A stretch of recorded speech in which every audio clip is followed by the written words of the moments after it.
ओम ओम मूकं करोति वाचालं पंगुं लंघयते गिरिं यत्कृपातमहं वन्दे परिमानन्दमाधवम्। गुरुर्ब्रह्मा गुरुर्विष्णु गुरुर्देवो महेश्वरा गुरु साक्षात् परम ब्रह्म तस्मै श्री गुरुवे नमः।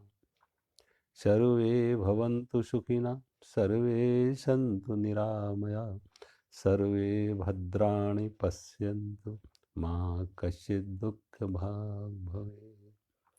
कर्पूरगौरं करुणावतारं संसारसारं भुजगेन्द्रहारं सदा वसन्तं हृदयारविन्दे भवं भवानी सहितं नमामि। ओम शांति।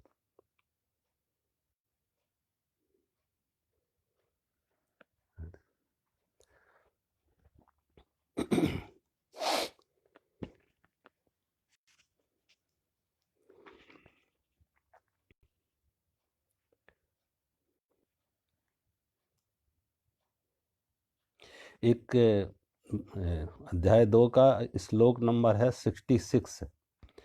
जैसे मैंने कल लिया था, थोड़ा और इस पर 2 बातें करेंगे।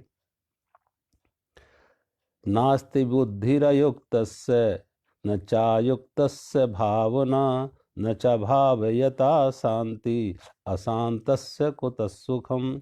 भगवान कह रहे, हे अर्जुन, जीते हुए मन और इंद्रिय वाले पुरुष में निश्चयात्मक बुद्धि नहीं होती है और उस अयुक्त मनुष्य में अंतःकरण भी की भावना भी नहीं होती है। उस अयुक्त मनुष्य के अंतःकरण में भावना भी नहीं होती है तथा भावनाहीन मनुष्य को शांति नहीं मिलती है, और शांति रहित मनुष्य को सुख कैसे मिल सकता। इसमें 2 बातें बहुत समझने, कल हमने इस पर चर्चा की थी, लेकिन फिर भी 2 बातें में से और थोड़ा एक्सप्लेन करना चाहूँ। एक तो है अयुक्त और एक भावना। अयुक्त मतलब अपने से हट जाना, अपने से टूट जाना, अपने से दूर चले जाना। यानी जो अपनी निज स्वरूप है, अपनी निजता है, अपनी आत्मा है, उससे हम बहिर्मुखी हो जाना, उससे संबंध टूट जाना, आत्मा से संबंध टूट जाना। अब यथार्थ में युक्त और आयुक्त 2 शब्द है। युक्त का अर्थ है संस्कृत के युज धातु से, संस्कृत की युज धातु का अर्थ है युज माने जुड़ना, उसी से योग बना है और उसी से युक्त बना है। तो अंदर अपने से जुड़ना योग है और अपने से दूर चले जाना, अपने से हट जाना वियोग है या अयोग है। या इसी को भगवान कृष्ण ने युक्त और अयुक्त शब्द कहा कि अपने से वो अयुक्त हो गया, अपने से टूट गया। अब वो प्रश्न यह है, क्या व्यक्ति अपने से परमात्मा से टूट सकता है? इसका अर्थ है कि परमात्मा हमारे अंतर में है, बाहर नहीं। अब परमात्मा हमारे अंदर है तो हम परमात्मा से मिलन हो गई, संयोग हो गया, योग हो गया। और अगर हम अंतर्मुखी नहीं है, बहिर्मुखी हैं, तो क्या हम परमात्मा से दूर हो गए, परमात्मा से हट गए। यानी परमात्मा अंदर है, बाहर नहीं है। तो ये जो वाह जगत है, क्या ये परमात्मा का रूप नहीं है? क्या ये परमात्मा इसमें नहीं है? क्या परमात्मा सीमित है अंदर तक, बाहर तक? और परमात्मा अगर सर्वव्यापी है, भाई हम इस कमरे में बैठे हैं तो हम कह सकते ये रूम स्पेस है, मठाकाश है, लेकिन इसके बाहर भी आकाश है, बाहर आकाश है, विराट आकाश भी है। अब बाहर का विराट आकाश और कमरे का आकाश कोई विभाजित नहीं है। हम ये नहीं कह सकते कि अब मैं आकाश से दूर हो गया, अगर कमरे से बाहर चला गया तो आकाश से दूर हो गया ना। आकाश में तो यहां भी है, आकाश में वहां भी है, परमात्मा में यहां भी है, परमात्मा में वहां भी है। तो जो व्यक्ति अयुक्त हुआ वो परमात्मा से विमुख नहीं हुआ। अंदर होते हैं तो कहते हैं परमात्मा के सन्मुख हो गए, आमने सामने, और बहिर्मुखी हुए तो परमात्मा से विमुख हो गए। विषयों में, वासनाओं में, संसार की वस्तु व्यक्तियों में हमारी तादात्म्य बन गए तो परमात्मा से विमुख हो गए। तो ये विमुखता क्या है? ये परमात्मा से टूटना क्या है? ये एक मूर्छा है, एक स्वप्न है। कभी देखो हम कहीं सोए हुए हैं और स्वप्न में हम कहीं से कहीं पहुंच जाते। अगर कहीं मैं ऋषिकेश में हूं और स्वप्न में कभी मैं देखूं कि मैं तो बंबई चले गए, चेन्नई चले गए, और दूसरे दिन कोई लोग मुझे मिलने आ रहे हैं, कुछ बहुत जरूरी काम है, ऋषिकेश में ही लोग हमसे मिलने आ रहे हैं, ऋषिकेश में बहुत जरूरी काम है, और मैं ये सोचने लगे कि मैं जिस अगर स्वप्न में बंबई चला गया तो मैं वो तो बहुत दूर चला गया, अब ऋषिकेश कैसे पहुंचेंगे? क्योंकि मैं दूर चला आया ऋषिकेश से, तो अब ऋषिकेश वापस कैसे पहुंचेंगे? तो किसी से पूछेंगे कि कैसे वापस जाया जाए, हम तो बंबई आ गए, चेन्नई आ गए, दिल्ली आ गए, अब वापस कैसे ऋषिकेश में पहुंचा जाए? कोई बताएगा कि ये बस भी जाती है, ये ट्रेन। अब हो सकता है स्वप्न में हम उसका भी इंतजाम करें, कोई बस का, कोई ट्रेन का, कोई फ्लाइट का, वो भी इंतजाम करें पहुंचने के लिए, और हो सकता है वो इंतजाम करके हम वापस आ जाएं कि मैंने फ्लाइट पकड़ी या वहां से टैक्सी ली और मैं वापस ऋषिकेश आ गया। अब ये सारा का सारा गमन और आगमन, आना और जाना स्वप्न में हुआ, यथार्थ में व्यक्ति कहीं नहीं था, वहीं था जहां सोया था, वहीं था सोया। और अगर वो ये कहे कि हमने ट्रेन भी मिस कर दी, फ्लाइट भी मिस कर दी और हम वापस बंबई से नहीं आ सके, फिर भी सुबह जब आंख खोलेगी तो ऋषिकेश में ही आंख खोलेगी। वो गया कहीं नहीं। जाने का एक स्वप्न आया और आने का भी एक स्वप्न आया, टूटने का भी स्वप्न आया, जुड़ने का भी स्वप्न आया। तो भगवान जो कहते हैं मूर्छा है, एक स्वप्न है कि हम परमात्मा से अलग हो गए। अगर जब हम अंतर्मुखी होके उस स्वाद में ले लेते हैं तो अब ये नहीं कि वो बाहर नहीं दिखता है, कि जब तक आंख बंद करके ध्यान में रहेंगे तभी परमात्मा के साथ हमारा तादात्म्य है, और बाहर आए तो परमात्मा से तादात्म्य टूट जाएगा, संबंध टूट जाएगा। ऐसा नहीं। ऐसा आत्मज्ञानी जो है आंख बंद करे तब भी परमात्मा के साथ, और आंख खोले तो जो वस्तु व्यक्ति सामने है वो भी परमात्मा का है, वो भी परमात्मा का ही रूप है। आप समुद्र में जाओ और स्नान करो, डुबकी लगाओ, तुमने डुबकी लगाई नीचे गहरे में तो भी समुद्र में, और समुद्र से जब बाहर निकले, डुबकी लगा के बाहर निकले, तो जो आसपास जो लहरें हैं, तरंगे हैं, पानी बुदबुदे हैं, वो भी सागर है। अब ये नहीं कि हम नीचे गए थे, डुबकी लगा के जब नीचे गए थे तब तो सागर था, लेकिन जब ऊपर आए तो अब ये सागर ऊपर नहीं, ऊपर तो ये लहरें हैं, ये सागर नहीं है। इसका अर्थ है कि तुम्हें सागर का फिर ज्ञान नहीं है, सागर का अनुभव नहीं है। जो अनुभवी हैं, प्रौढ़ हैं, ज्ञानी हैं, वो कहेंगे अंदर भी सागर है और बाहर भी, ऊपर भी सागर है। नीचे गए जहां लहरें नहीं थी वहां भी सागर ही है, और जब ऊपर आए जहां लहरें ही लहरें हैं वो भी सागर ही है। ऐसे ही परमात्मा व्यक्त है और परमात्मा अव्यक्त है। ये व्यक्त है जो सारा जगत दिख रहा है, ये परमात्मा का व्यक्त स्वरूप है, प्रकट स्वरूप है। और हम अंतर्मुखी होते हैं, अपनी चेतना से जुड़ते हैं तो अव्यक्त है। अब अव्यक्त और व्यक्त दो अलग अलग नहीं है। जिन्होंने केंद्र में खोजा, इसीलिए भगवान बुद्ध और शंकराचार्य में थोड़ा मतभेद हो गया। उन यथार्थ में बुद्ध और शंकराचार्य में मतभेद नहीं है, अनुयायियों में मतभेद हो गया। क्योंकि बुद्ध ने जब कहा सुन, तो उन्होंने अंदर डुबकी लगा के खोजा, अंदर डुबकी लगा के शून्य मिला। अब तुम केंद्र की तरफ जाओ, सेंटर की तरफ जाओ तो शून्य मिलेगा, और परिध की तरफ आओ, पेरीफेरी पे आओ, परिध की तरफ आओ तो वो ब्रह्म मिलेगा। जिसे बुद्ध ने अंतर्मुखी होकर अनुभव में लाया, शून्य कहा, उसी को शंकराचार्य ने बहिर्मुखी होकर देखा तो ब्रह्म कहा, कि विस्तार में भी वही है। और ये दो नहीं है, जो शून्य है वही ब्रह्म है, जो ब्रह्म है वही शून्य है। एक व्यक्त है, एक अव्यक्त है। जो अव्यक्त है वो शून्य है, और जब वो शून्य व्यक्त हुआ तो ब्रह्म हो गया।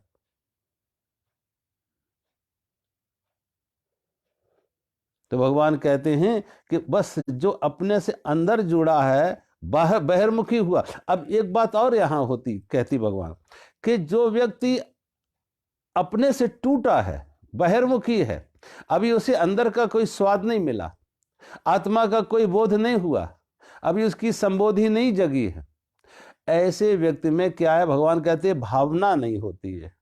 भावना नहीं होती है। अब सोचो यहां भावना से क्या अर्थ है। यहां भावना दो तरह की होती है, एक ज्ञानी की भावना, एक अज्ञानी की भावना, एक संसारी की भावना, एक स्थित प्रज्ञ की भावना। जो स्थित प्रज्ञ है, समाधिस्थ है, योगी है, उसकी भावना क्या है कि चारों ओर एक परमात्मा को ही देख रहा है। और जो अज्ञानी की भावना है वो क्या है, वो परमात्मा के एक अंग को देख रहा है, परमात्मा को भी टुकड़े में देख रहा है। जैसे कोई व्यक्ति कहे यहां एक बायां हाथ मेरा है, दायां मेरा नहीं है, बायां पैर मेरा है, दायां पैर मेरा नहीं है। वो किसी, तुमने कहानी सुनी होगी ना, कि कोई चार अंधे एक हाथी के को देखने के लिए गए कि हाथी कैसा होता। अब आंख तो थी, तो हाथी को कैसे देखें। तो चारों ने अपने अपने अनुभव से, एक ने जाके हाथी के पैरों का स्पर्श किया, और हाथी के पैरों को स्पर्श किया तो उसने कहा हाथी एक खम्मे की तरह है। उसके पैरों को स्पर्श किया कि हाथी तो एक खम्मे की तरह है।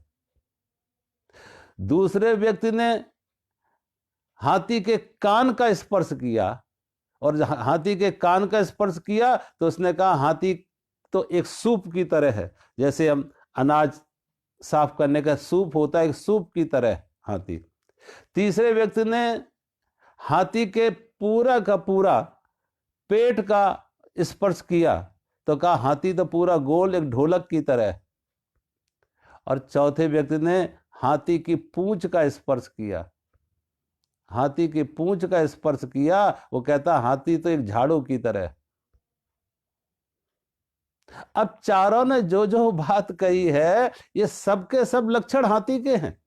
पूंछ को देखोगे तो झाड़ू जैसी लगेगी, पैर देखोगे तो खम्मे जैसे लगेंगे, पेट देखोगे तो ढोलक जैसा लगेगा, कान देखोगे तो सूप जैसे लगेंगे, सूंड देखोगे तो एक अलग मूसल जैसा दिखेगा।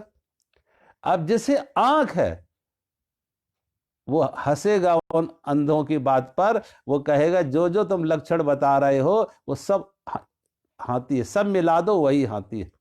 तुमने एक एक अंग का अलग अलग बताया, लेकिन ये सब मिला दो तो वो हाथी है। अन्यथा वो अंधे तो लड़ेंगे, वो कहेंगे नहीं हम जो कह रहे हैं वो ठीक है, वो कह रहा है वो कह, हम दूसरा कह रहे जो हम कह रहे हैं वो ठीक है, उनमें झगड़े होंगे। वो कहेगा सूप जैसा हाथी है, वो कहेगा हाँ ढोलक जैसा हाथी है, तीसरा कहेगा खम्मा जैसा हाथी। अब वो लड़ाई होगी, संघर्ष होगी, हमारी बात ठीक है तुम्हारी बात गलत है। ये अंधों का ज्ञान है, वो अलग अलग देख रहे हैं, वो पूर्णता में नहीं देख पा रहे। अब जो पूर्णता में नहीं देख पा रहे यानी उनको अनुभव नहीं है, उनके अंदर भावना तो आती है लेकिन मेरे तेरे की भावना होगी उन्हें, मेरे तेरे की। जो मेरे हैं उनके प्रति आदमी बहुत नर्म दिल हो जाता, और जो मेरे नहीं है उनके प्रति व्यक्ति बहुत कठोर भी हो जाता, क्योंकि वो मेरे नहीं। जो मेरे हैं उनके लिए आंसू बहाते हैं, और जो मेरे नहीं उनके प्रति व्यक्ति के आंख में कोई आंसू नहीं है, एक कठोरता आ जाती है। लियो टॉलस्टॉय ने कहानी लिखी, बड़ी सुंदर कहानी लियो टॉलस्टॉय ने लिखी है। लियो टॉलस्टॉय ने लिखी कि एक जमींदार एक जमींदार का बेटा, जमींदार ने अपने बेटे को किसी बात से गुस्सा करके घर से निकाल दिया। घर से निकाल दिया। जमींदार का बेटा किसी दूर शहर में जाके जैसे तैसे अपना गुजारा करने लगा बेचारा। 2, 3, 4 साल बाद, 5 साल, 10 साल बाद जमींदार को खेद हुआ, संताप हुआ कि एक ही बेटा था, उसे घर से निकाल दिया। मेरा बुढ़ापे का सहारा, इतनी बड़ी संपत्ति का मालिक कौन बनेगा? तो उसने अखबारों में विज्ञापन दिए कि मेरा बेटा कहीं भी हो, मैंने उसकी गलती माफ की, क्षमा किया, और मैं आमंत्रित करते हैं, उसे वापस बुलाते कि वो घर वापस लौटे। संयोग की बात, वो विज्ञापन, वो अखबार की कटिंग उस बालक के हाथ में भी मिली, जो जमींदार का बेटा था उसके हाथ में आई। उसने अपने पिता को पत्र लिखा। बाप बेटे के बीच में पत्राचार भी हुआ। जब बाप बेटे के बीच में पत्राचार हुआ तो बेटा वापस आने को राजी हो जाता, और जब राजी हो जाता तो बेटे ने बताया कि मैं इस दिन और इस ट्रेन से वापस आ रहा हूं। जो दिन निश्चित हुआ कि मैं इस ट्रेन से और इस दिन वापस आ रहा। जमींदार ने अपने बेटे के स्वागत के लिए बहुत तैयारियां की, अपने महल को सजा के रखा, नगर में तैयारियां की।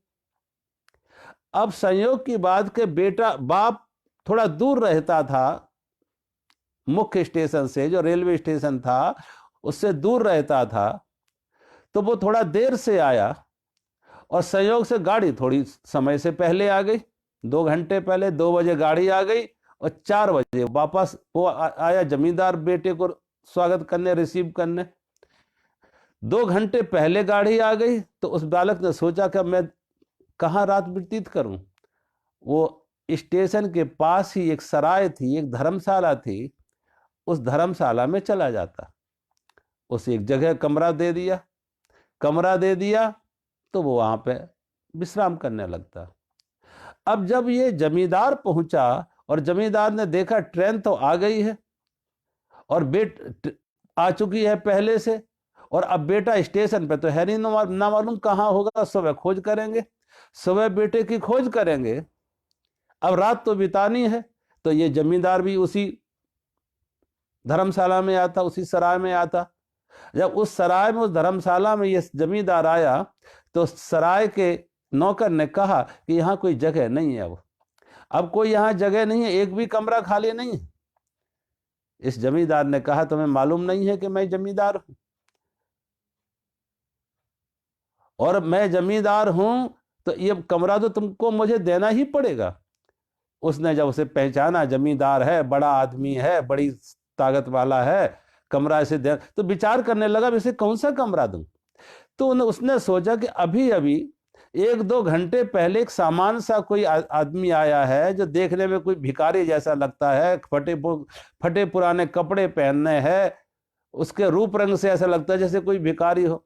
तो उसने कहा क्यों नहीं इसी भिखारी को बाहर कर दे और वो कमरा जमींदार को दे दे।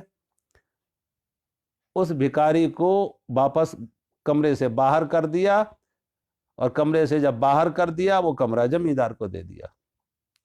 जिसको बाहर किया वो बेचारा, बाहर सर्दी में बर्फ पड़ रही है, बाहर सर्दी में वो बहुत चिल्ला रहा, मुझे कहीं जगह, अंदर जगह दे दो, मैं अंदर जगह दे दो, शीत बहुत ज्यादा है, सर्दी बहुत ज्यादा है, मेरे पेट में भी दर्द हो रहा।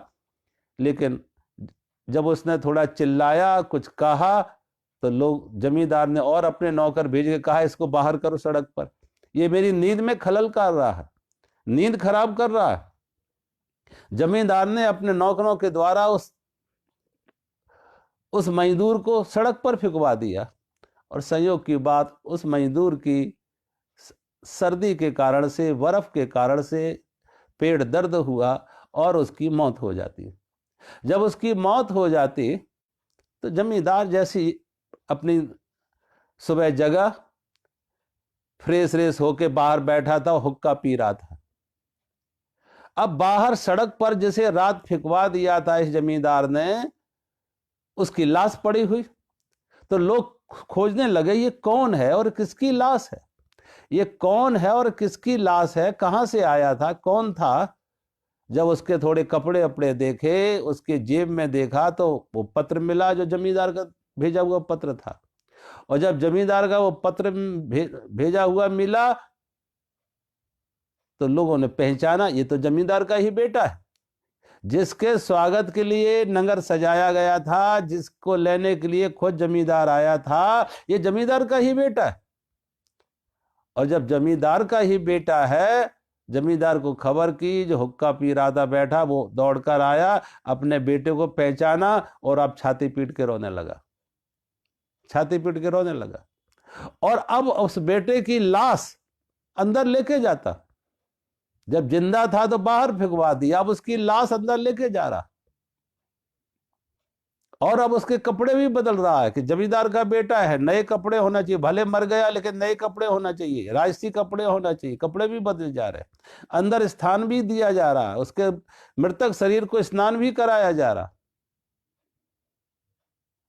लेकिन वही जब मेरा नहीं था तो उसी को इस जमींदार ने अपने सराय से बाहर फेंकवा दिया था। नींद में खलल पड़ रही थी, उसको पेट दर्द हो रहा था, उसकी मौत हो गई इसके कारण से।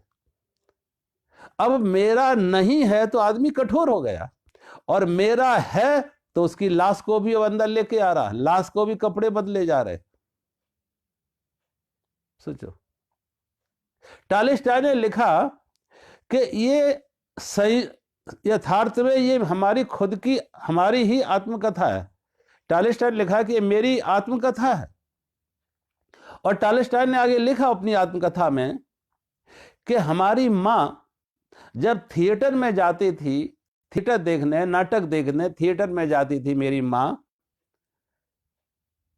तो उसके पास कोई आदमी खड़ा रहता था। वो थिएटर के जब बहुत कोई करुणा का दृश्य हो, कोई बहुत दर्द का हो, कोई दुखांत हो, तो उसकी मां बहुत रोती थी, और इतना रोती थी कि रूमाल बदलने पड़ते थे, 4-4 5-5 रूमाल गीले हो जाते थे उसकी आंखों के आंसुओं से, उसकी मां के आंखों की आंसुओं से।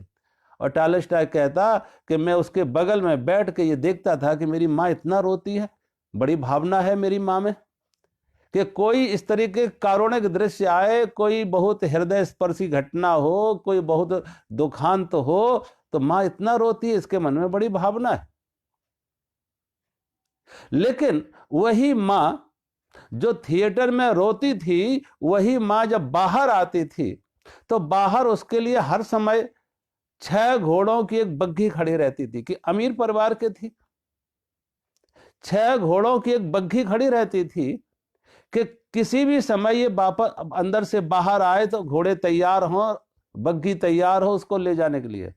और बर्फ पड़ती थी, बर्फ में बहुत बार होता था कि जो कोचवान बग्घी पर बैठा है, बहुत बार कोचवान की बर्फ से मौत हो जाती, सर्दी से मौत हो जाती, और वो अंदर से बाहर आती तो उसके सामने एक लाश हटाई जा रही है, एक कोचवान को हटाया जा रहा है, लाश हटाई जा रही है, दूसरे आदमी उसकी जगह बैठ रहा है।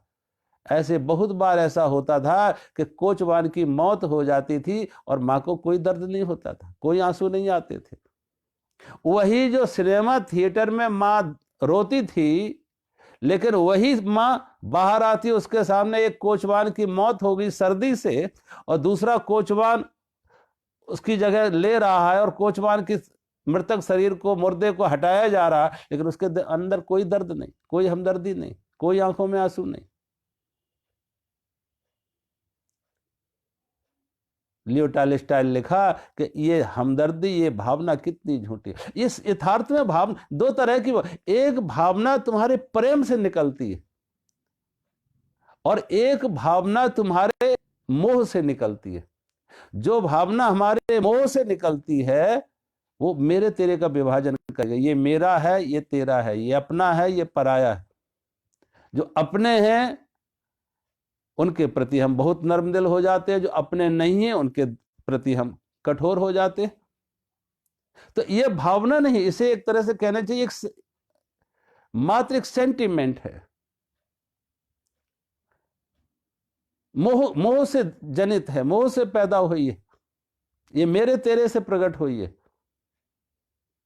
अब किसी को आप देखो, किसी के अपने बेटे की मौत हो जाए तो कितना छाती पीटेगा, और उसी के सामने किसी पड़ोसी की हो जाए, किसी और व्यक्ति की हो जाए तो उसको कोई दर्द नहीं है, कोई पीड़ा नहीं है।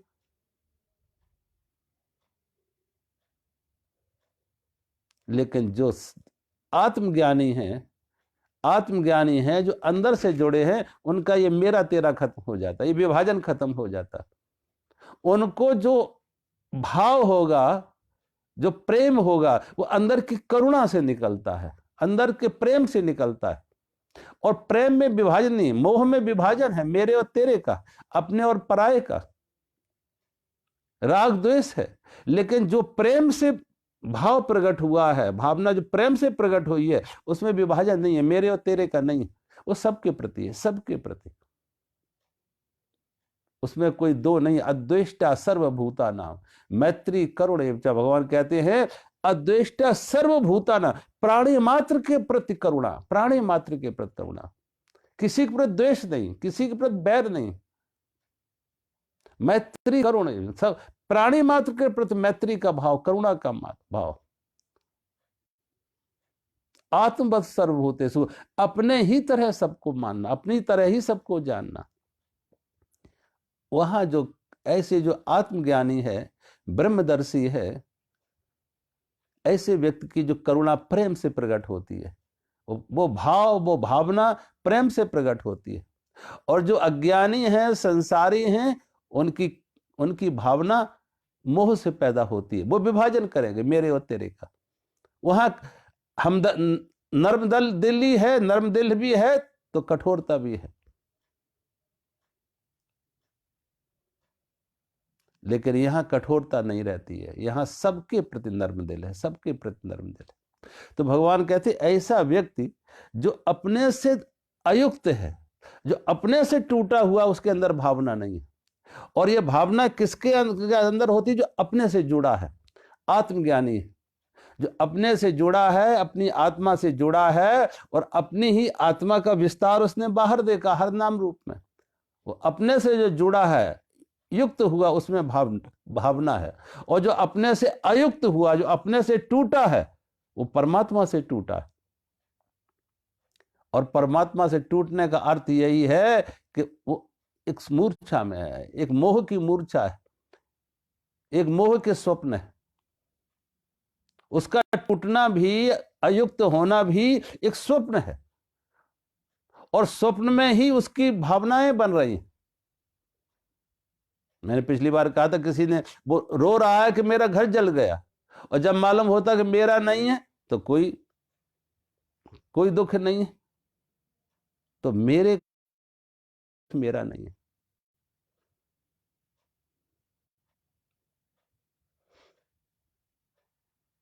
एक बार किसी साधु के पास कोई व्यक्ति मिलने आता, उसका एक मित्र, उसका मित्र जब उससे साधु से मिलने आता तो साधु को कहीं जाना था। तो उसने कहा, मित्र तुम ऐसे समय पर आए कि जब मुझे कहीं जाना पड़ रहा है, और समय किसी को दिया हुआ है ये, अब तुम ऐसा करो कि मैं नहीं चाहते कि मैं तुमको यहां अकेला छोड़कर जाऊं, तुम भी मेरे साथ चलो, तुम भी मेरे साथ चलो। अपने मित्र को भी साथ ले जाने की उसने बात कही। उसके मित्र ने कहा, देखो मैं पिछले लगभग 15 दिन से यात्रा पर हूं, और मेरे कपड़े सब गंदे हो गए। अब मुझे समय लगेगा कि मैं अपने कपड़े धोऊं, फिर सुखाऊं, और फिर पहन के चलूं तुम्हारे साथ। उसके मित्र ने, जो साधु था, उसने कहा, देखो तुम्हें कपड़े धोने की जरूरत नहीं, अभी ऐसा करो, सिर्फ मात्र जल्दी में स्नान कर लो, और कपड़े मेरे पास है, और वो कपड़े मैं तुम्हें दे रहे हैं, उन कपड़ों को पहन के तुम मेरे साथ चलो। मित्र राजी हो जाता साधु की इस बात से। मित्र ने जल्दी स्नान किया, साधु ने वो कपड़े उसे दिए, उसने कपड़े पहन लिए। जहां जाना था उस साधु को, मित्र उसके साथ गया। तो जिस घर में गया, घर के लोगों ने स्वागत किया, लेकिन सबकी नजर साधु से ज्यादा उस साधु के मित्र के ऊपर। सबकी नजरें साधु से ज्यादा साधु के मित्र के ऊपर। साधु से पूछा इन महाशय का परिचय। साधु ने परिचय दिया, मेरे मित्र हैं, बचपन में हम दोनों एक साथ पढ़े हैं, एक गांव के रहने वाले। इनका नाम श्याम सुंदर है, एक सरकारी नौकरी में है। इनका नाम श्याम सुंदर है, इनका सरकारी नौकरी में है, हम दोनों बचपन में एक साथ पढ़े हैं। और परिचय देते देते बीच में ये भी कह जाता लेकिन ये कपड़े मेरे। परिचय देते देते बीच में ये भी कह जाता लेकिन ये कपड़े मेरे, क्योंकि सबकी नजर उसके कपड़ों पर थी। ये कपड़े बड़े सुंदर पहने, ये कपड़े बड़े शोभायमान हो रहे हैं, ये व्यक्ति बड़ा सुंदर लग रहा है इन कपड़ों में। सबकी नजर कपड़ों पर थी, तो साधु इस बात को भांप लेता कि सबकी नजर कपड़ों पर है, तो साधु बीच में परिचय के साथ में ये भी बता देता लेकिन ये कपड़े मेरे। मित्र को बुरा लगा कि ये कहने की क्या जरूरत थी कि ये कपड़े मेरे। क्या ये कोई परिचय के लिए जरूरी था ये बताना? और ये बात साधु भी समझ लेता कि हमसे भूल हो गई, ये बात कहने की कोई जरूरत नहीं थी कपड़े मेरे, ये हमसे भूल हो गई। उस घर से बाहर निकला, साधु ने उससे क्षमा याचना की, कहा मुझसे बड़ी भूल हो गई जो मैंने ये कहा कि ये कपड़े मेरे। अब कपड़ों के बारे में हम कोई बात ही नहीं करेंगे आगे से, भूल हो गई, अब दोबारा कपड़ों के बारे में कोई बात ही नहीं करेंगे। साधु को कहीं और दूसरी जगह भी जाना था, उस जगह भी लेके गए। वहां पे भी लोगों की साधु का स्वागत किया, साथ में उसके मित्र का भी स्वागत किया, लेकिन सबकी नजरें उस मित्र के कपड़ों पर कि साधु का मित्र कपड़े बहुत सुंदर पहने, बड़ा शोभा बन रही है, बहुत सुंदर लग रहा है।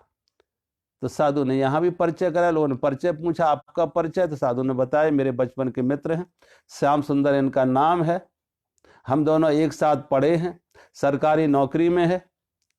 लेकिन कपड़ों के बारे में कुछ नहीं बताएंगे, लेकिन कपड़ों के बारे में कुछ नहीं बताएंगे। लोगों को बड़ा आश्चर्य हुआ कि कपड़ों के बारे में कौन सा रहस्य है। साधु को फिर बुरा लगा, मित्र को भी बुरा लगा कि ये साधु कपड़ों के बारे में कुछ नहीं कहेंगे, जरूर कोई राज है, कोई चोरी वोरी करके लाया ये कपड़े क्या। बाहर आके साधु ने फिर अपना दुख प्रकट किया, अपनी भूल स्वीकार की, क्षमा याचना की और कहा मित्र ना मालूम मेरे मुंह से ये शब्द कैसे निकल गए। अब हम ऐसे हैं, अब ये कपड़े भी मैं तुम्ही को देते, अब ये कपड़े भी तुम्ही को देते। तीसरी जगह फिर उसको जाना था, और जब फिर तीसरी जगह जाके फिर वही परिचय कराया, फिर लोगों का ध्यान उस मित्र के कपड़ों पर, और साधु से फिर पूछा इनका परिचय। साधु ने फिर वही परिचय, मेरे बचपन के मित्र हैं, श्याम सुंदर इनका नाम है, हम दोनों एक स्कूल में पढ़े हैं, एक गांव के रहने वाले हैं, सरकारी नौकरी में हैं ये सज्जन। लेकिन अब ये कपड़े भी इन्हीं के, लेकिन अब ये कपड़े भी इन्हीं के।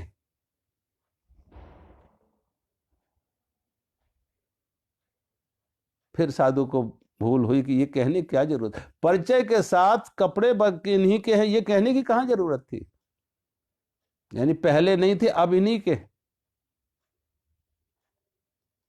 हमारा मन कहीं ना कहीं ऐसे पकड़ लेता है, आसक्ति पकड़ लेती है कहीं ना कहीं इस मेरे तेरे को। ये मेरा जल्दी छूटता नहीं है, क्योंकि ध्यान रखो जब तक ये मैं रहेगा तो मेरा रहेगा, मैं रहेगा तो मेरा रहेगा, अहंकार रहेगा तो ममता रहेगी, किसी न किसी रूप में ममता रहे।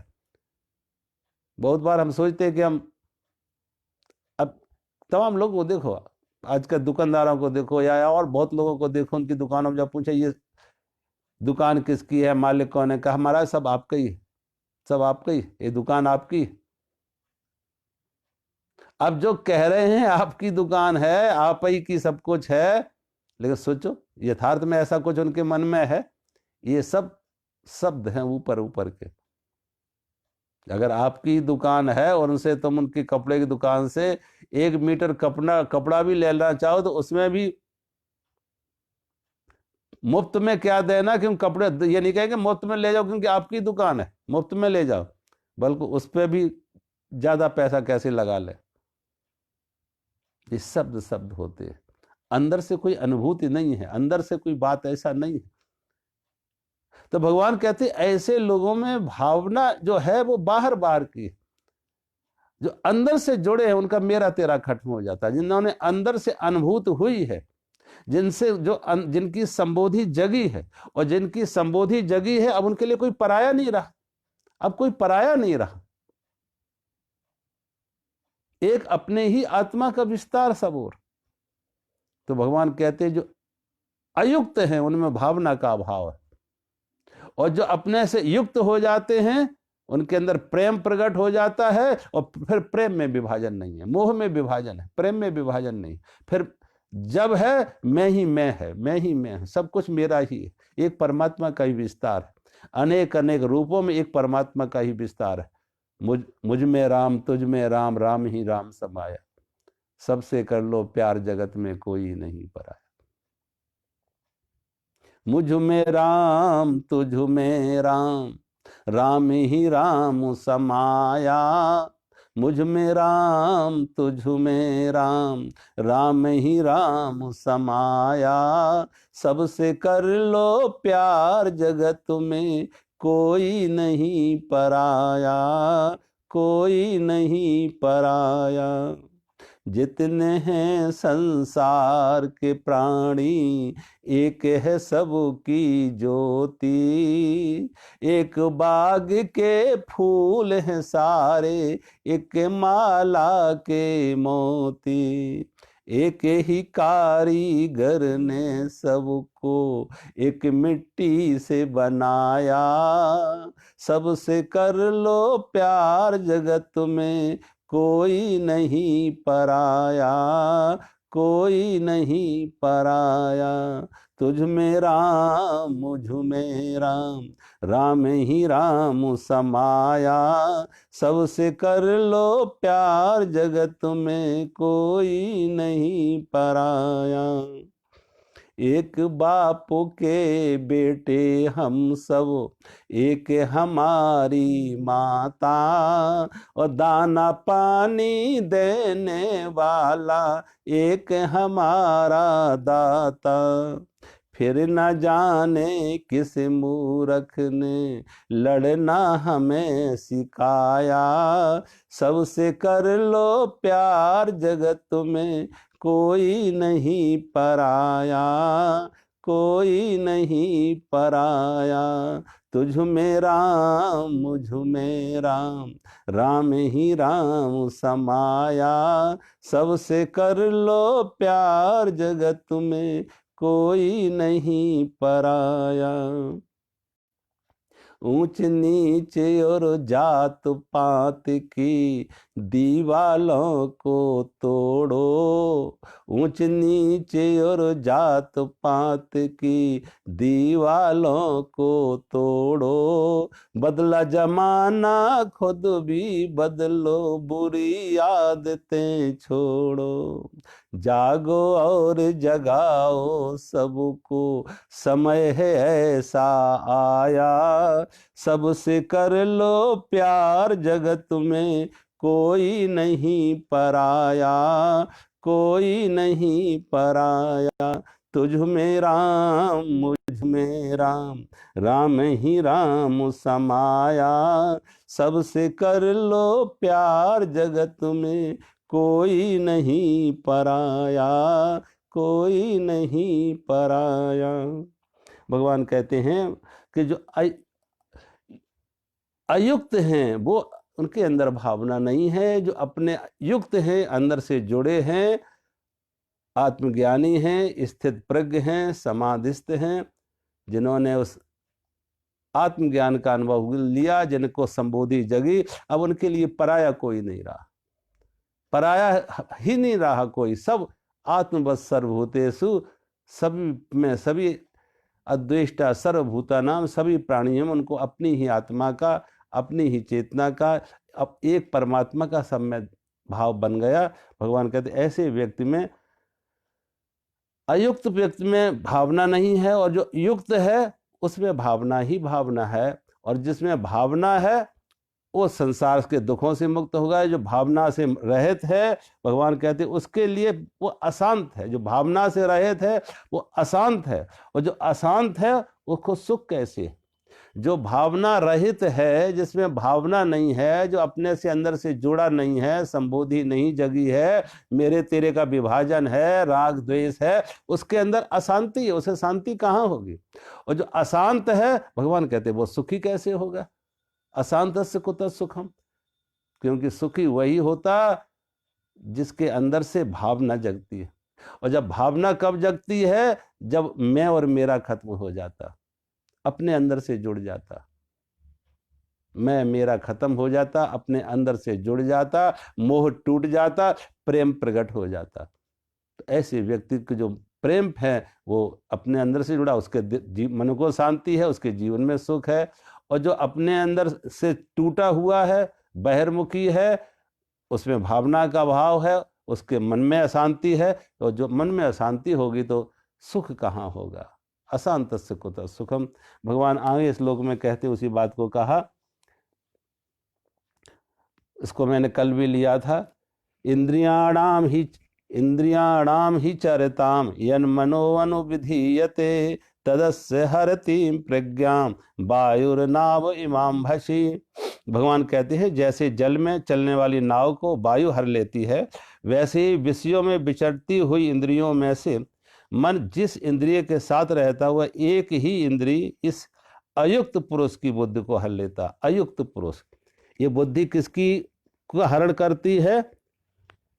ये मन किसकी बुद्धि का हरण करता है? जो अयुक्त है। अयुक्त मानी अपने से टूटा हुआ है, बहिर्मुखी है, संसार के भोगों में लिप्त है, आसक्त है, नाम रूप के प्रति आसक्त है, धन मान के प्रति आसक्त है, पद प्रतिष्ठा के प्रति आसक्त है। तो जो व्यक्ति ऐसा आसक्त है, और आसक्त कौन है? जो भगवान कहते अपने से टूटा हुआ है, जो अपने से अयुक्त है। जो अपने से अयुक्त है, अपने से टूटा हुआ है, बहिर्मुखी है, भगवान कहते हैं उसके जीवन में सुख नहीं होता है। उसकी एक ही इंद्री उसको, जैसे किसी नाव को कोई तूफान हवा अपने लक्ष्य से भटका देती है, अपने मार्ग से भटका देती है, घाट से दूर कर देती है या डुबा देती है, वो कामना। अब जो कामना का विषय और विषय की इंद्रियां, मैंने कहा फिर विषय और विषय की इंद्रियां नहीं है यहां, ना विषय भटकाते हैं ना इंद्रियां भटकाती। विषय और इंद्रियों के साथ जो हमारा मन है, और जो मन इन इंद्रियों के माध्यम, मन वही है, वही मन आंख के माध्यम से रूप देखता हुआ वासना बना रहा, वही मन जीभ के माध्यम से स्वाद की वासना बना रहा, वही मन कान के माध्यम से संगीत की वासना बना रहा, वही मन नासिका के माध्यम से सुगंधि की वासना बना रहा, और वही मन त्वचा के स्तर पर सुखद स्पर्श की भावना, सुखद स्पर्श की वासना बना रहा। तो वासना तब बनती है जब इसके पीछे मन है, वासना मन में है। अगर वासना ना हो तो इंद्रियां विषयों में बरते, कोई दुख नहीं, कोई अशांति नहीं, कोई कारण बंधन नहीं। लेकिन जब वासना उसके साथ जुड़ जाती है, और किसी भी एक इंद्रिय के साथ भी वासना जुड़ जाए, किसी भी एक इंद्रिय के साथ वासना जुड़ जाए, तो व्यक्ति पथभ्रष्ट हो जाता है। अपने श्रेय से आकर्षण हो, चाहे स्वाद के प्रति आकर्षण हो, कोई भी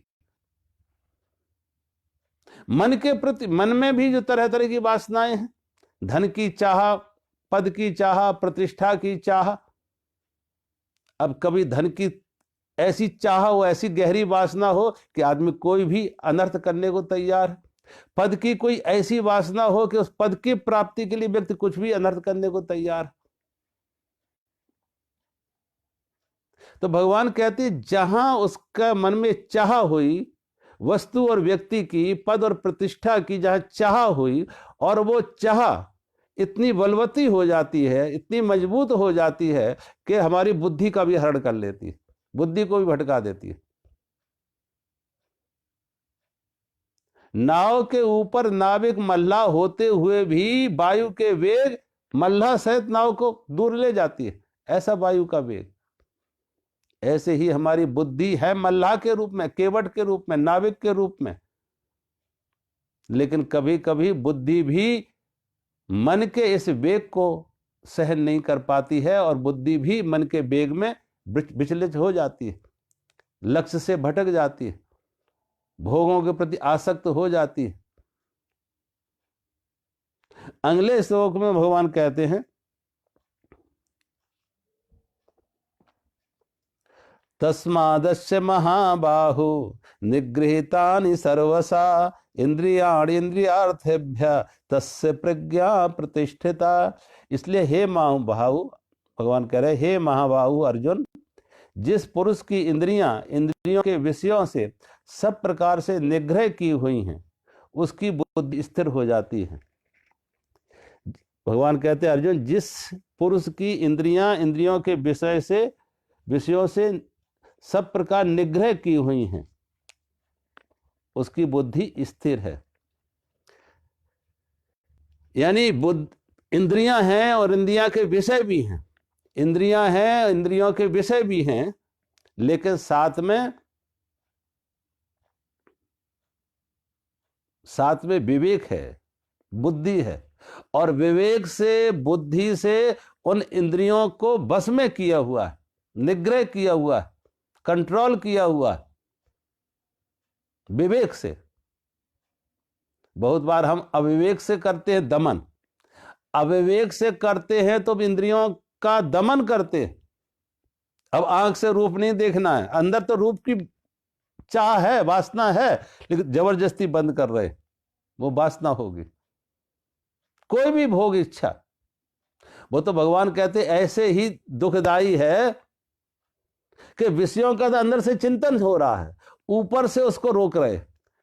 जैसे एक बर्तन में तुम पानी रख के आग पर चढ़ा दो, ऊपर से ढक्कन रख दो, और ढक्कन इतना मजबूत कर दो कि भाप बाहर ना निकले, और नीचे से आग जल रही है, परिणाम क्या होगा? वो बर्तन फट जाएगा। अंदर से नीचे से आग जल रही है, जल उबल रहा है, भाप बन रही है, लेकिन वो भाप बाहर नहीं निकल पा रही, और बाहर नहीं निकल पा रही तो परिणाम क्या होगा? बर्तन फट जाएगा। समझदार ज्ञानी क्या करते हैं कि अगर ढक्कन रखा है उसके ऊपर मजबूती से कि भाप बाहर ना निकले, तो आग बुझा दो।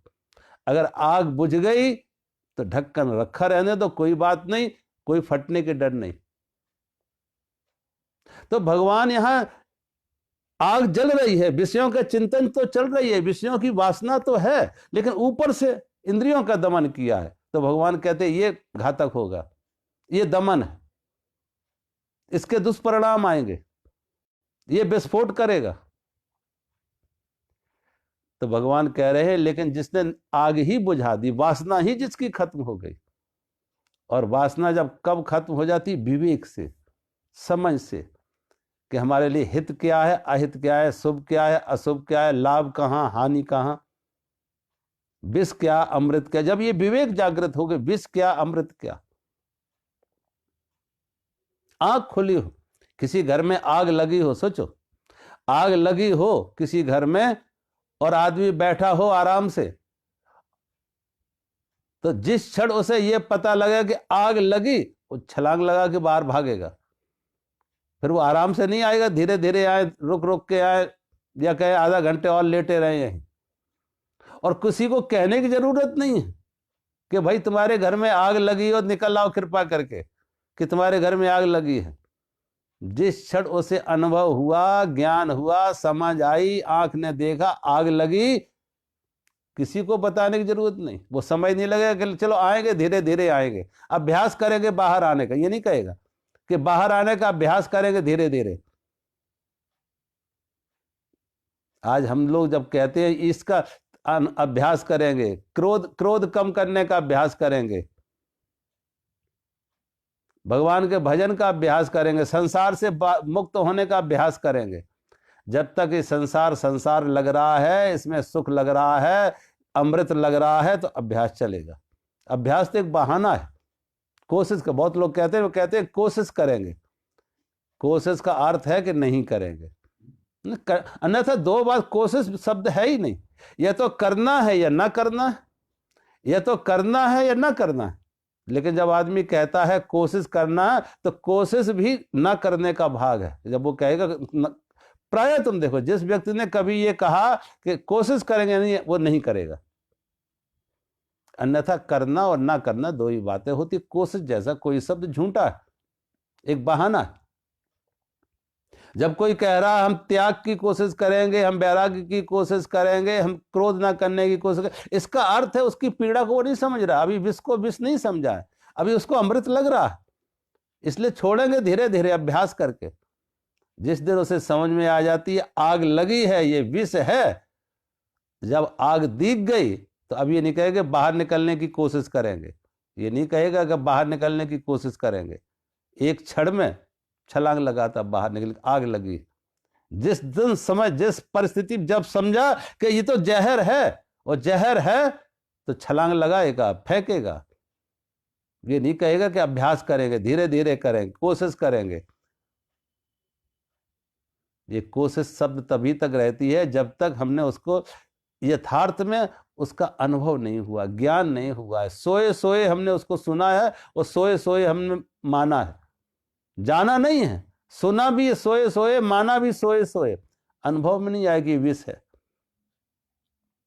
आग लगी हुई है। तो भगवान कहते जिस क्षण ये पता लगता है कि इंद्रियां हमारे दुख के कारण हैं, और इंद्रिय और इंद्रियों के विष दुख के कारण है, वासना दुख का कारण है, तो उस पर इंद्रियों के साथ विषय और इंद्रियों का संयोग होगा, क्योंकि कोई उपाय नहीं है। परमात्मा ने ये 5 ज्ञानेंद्रिय दी हैं, तो आप इनको नष्ट नहीं कर सकते। आंख नहीं फोड़ सकते हो, जीभ नहीं काट सकते हो, कान नहीं अपने बंद कर सकते हो।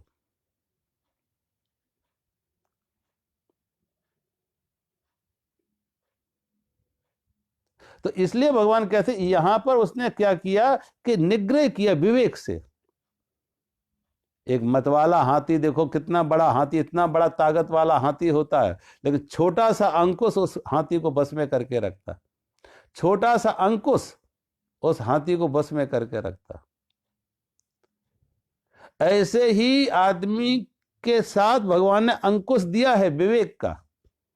विवेक कि क्या करना है, क्या नहीं करना है, क्या शुभ है, क्या अशुभ है, क्या करने योग्य है, क्या ना करने योग्य। जब भगवान कहते ये विवेक ऐसा जागृत हो जाए, तो फिर दुख का कोई कारण नहीं, फिर विषयों से भागने का कोई कारण नहीं। वो व्यक्ति जिसका इंद्रियों का निग्रह किया, उसकी बुद्धि स्थिर है, क्योंकि बुद्धि में कोई वासना नहीं, कोई मांग नहीं, कोई चाह नहीं, आसक्ति नहीं है।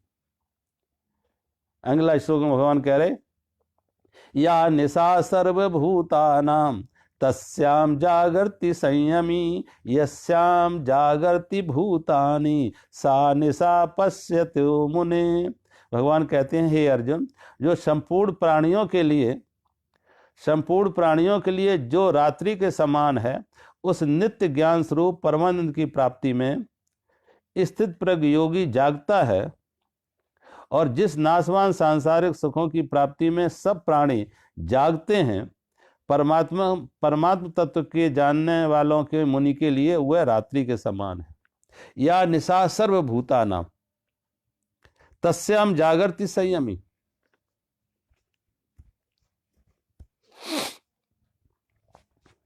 भगवान कहते या निशा सर्वभूतानां, जो सबके लिए रात्रि है, वो एक ज्ञानी के लिए उसमें वो जागा हुआ है। जिस रात्रि में सब सोए हुए हैं, उसमें ज्ञानी जागा हुआ है।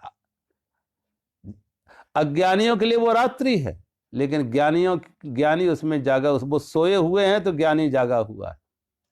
और जिसमें ज्ञानी सोया हुआ है और अज्ञानी जागे हुए हैं, यस्याम जागर्ति भूतानि, जिसमें सारा जगत जागा हुआ है, जिसके लिए उसमें ज्ञानी है, मुनि है, वो सोया हुआ है। सा निशा पुष्यते मने उसे वो रात्रि के रूप में देख रहा, उसके लिए वो रात्रि है।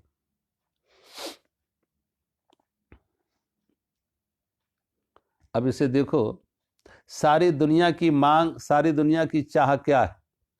धन, मान, पद, प्रतिष्ठा, भोग, ऐश्वर्य, वस्तु, व्यक्ति, सबकी दौड़ इस तरफ है।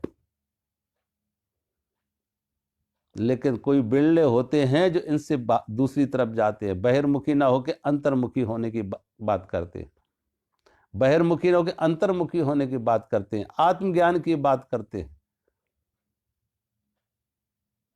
जो भगवान बुद्ध के लिए संसार रात्रि के समान था, भगवान बुद्ध के लिए संसार की भोग, संसार की वस्तुएं, संसार के व्यक्ति उनके लिए रात्रि के समान थे, तो वो छोड़ के निकलते हैं कि ये मुझे सब नहीं चाहिए। लेकिन उनके पिता के लिए वही मूल्यवान थी, वही सार्थक थी। पिता ना छोड़ सके, पिता को लगा ये तो बुद्धू है, बुद्ध नहीं है, बुद्धू है। सारी दुनिया जिस दौलत के लिए, इस पद के लिए, जिस प्रतिष्ठा के लिए, जिस अधिकार के लिए, जिस महल के लिए सारी दुनिया दौड़ रही है और ये उसका त्याग कर रहा है। सारी दुनिया राजा बनना चाहती है और ये भिखारी बनना चाहता है। अब बुद्ध के अंदर, बुद्ध को वहां रात्रि दिख रही थी और बुद्ध के पिता को जहां बुद्ध जा रहे थे वो रात्रि दिख रही थी। क्योंकि बुद्ध ने जो पाया, अपने अंदर पाया, सत्य को पाया, परमात्मा को पाया, अपने अंदर पाया, बुद्ध उस वहां जागे हुए। उनको लगता है, अब देखो घर परिवार में देखो, छोटे छोटे बच्चे कभी खिलौनों के लिए लड़ते, खिलौनों के लिए लड़ते। अब उन खिलौनों का बड़ा मूल्य है उन बच्चों के लिए, बच्चों के लिए उन खिलौनों का बड़ी कीमत है, बड़ा मूल्य है, बड़ा महत्व है, बड़े सार्थक हैं। कितने मचलते हैं, कितने एक दूसरे से झगड़ते हैं उन खिलौनों के लिए। लेकिन जो प्रौढ़ है, समझदार है, वो बच्चों के इस झगड़े को देख के मुस्कुराता है, खुश होता है कि देखो बच्चे किस तरीके से खिलौनों के लिए लड़ रहे हैं, बच्चे किस तरह से खिलौनों के लिए लड़ रहे हैं। ये खिलौने बच्चों के लिए कितने सार्थक हैं, ये खिलौने बच्चों के लिए कितने मूल्यवान हैं। बड़े लोग उनकी बातों पर हंसते हैं। ऐसे कहते हैं जो ज्ञानी हैं, संत हैं, इन बड़े लोगों की मूर्ता पे भी हंसते हैं कि ये भी मूढ़ हैं, इन्होंने जिसे सार्थक समझा है। बच्चे खिलौने से लड़े, खिलौने इनके पास भी है, खिलौने बदल गए हैं उनके पास। अगर कोई प्लास्टिक की गुड़िया थी या कोई कांच की गोलियां थी, इनके पास सोने चांदी की गोलियां आ गए, हीरे जवाहरात आ गए। वो प्लास्टिक की गुड़िया के लिए लड़ रहे थे, ये जरा दूसरी जो दिख रही हैं गुड़िया, मेरे तेरे के, पिता पुत्र पत्नी मेरा तेरा, ये सारा जो कुछ है ये इनके लिए लड़ रहे। ये भी खिलौने हैं, उन ज्ञानियों के लिए ये भी खिलौने हैं कि इससे कुछ मिलेगा नहीं, कुछ हासिल नहीं होगा। अंदर की दर्दता, अंदर का दुख, अंदर की पीड़ा, अंदर का भाव वैसे ही का वैसा रहेगा, चाहे जितना कुछ कर लो, चाहे जितना धन कर लो, पद कर लो, प्रतिष्ठा कर लो, कुछ भी कर लो, कुछ मिलने वाला नहीं है। तो अंदर का जो जागा हुआ है, जिसकी संबोधि जगी है, वो इन पे भी हंसेगा कि ये बेचारे कैसे भटके हुए लोग, इनको कैसे जगाया जाए, कैसे इनका स्वप्न टूटा जाए। अब सोच सकते हो बुद्ध की करुणा, महावीर की करुणा, नानक की करुणा, कबीर की करुणा, कि वो देख रहे कि भटके हुए हैं, कैसे जगाए इनको।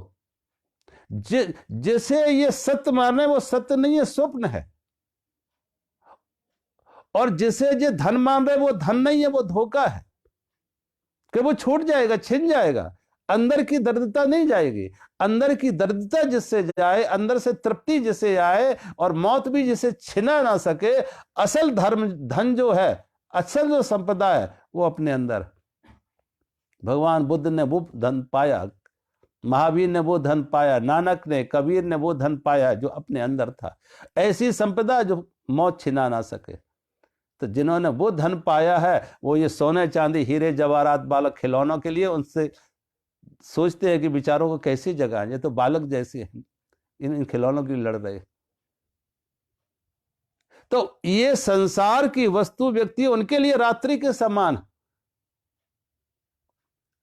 और जो संतों ने पाया, ऋषियों ने पाया, ज्ञानियों ने पाया, इन संसारियों को उसकी कोई समझ नहीं है, उसकी कोई समझ नहीं है कि इन्होंने कौन सा सत्य पाया, क्या सुख पाया, कौन सा आनंद पाया।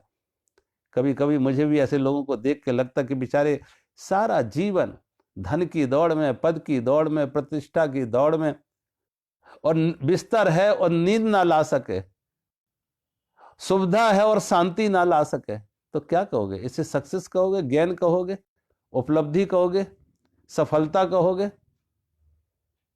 कि हमने बिस्तर तो मिल गया, लेकिन कोई बात नहीं, नींद अगले जन्म में देख लेंगे।